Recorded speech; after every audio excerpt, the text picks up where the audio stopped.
correction de la première question du TP 18.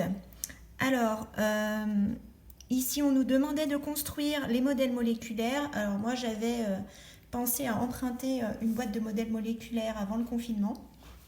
Donc je vous ai construit la première molécule. Vous voyez que sur la première molécule, on avait 4 carbones.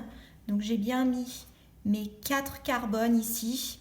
Et puis on avait un groupe OH que j'ai représenté ici.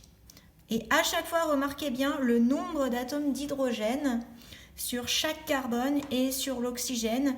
Il va falloir bien mémoriser ce qu'on avait vu avec les structures de Lewis. Rappelez-vous, la structure de Lewis du carbone, c'était un C avec 4 points.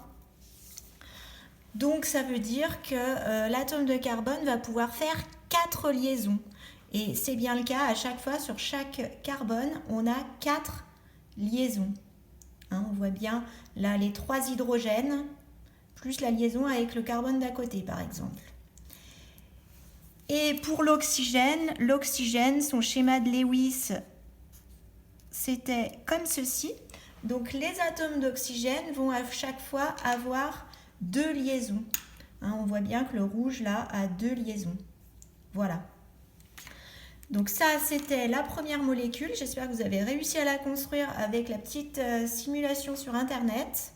Et puis pour la deuxième molécule, la voici avec donc le groupe CH3 qui est ici, le carbone avec ses 3 hydrogènes. Ensuite, le carbone suivant qui comporte une double liaison.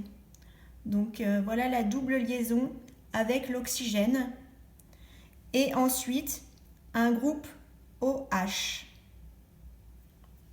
qui est ici sur la formule. Et puis donc dernière molécule, la molécule de butanal, qui ressemble beaucoup d'ailleurs à la première, si j'arrive à les positionner l'une à côté de l'autre, vous voyez qu'elles se ressemblent beaucoup parce qu'à chaque fois on a une chaîne avec 4 carbones. Par contre, c'est au niveau de la fin que c'est différent.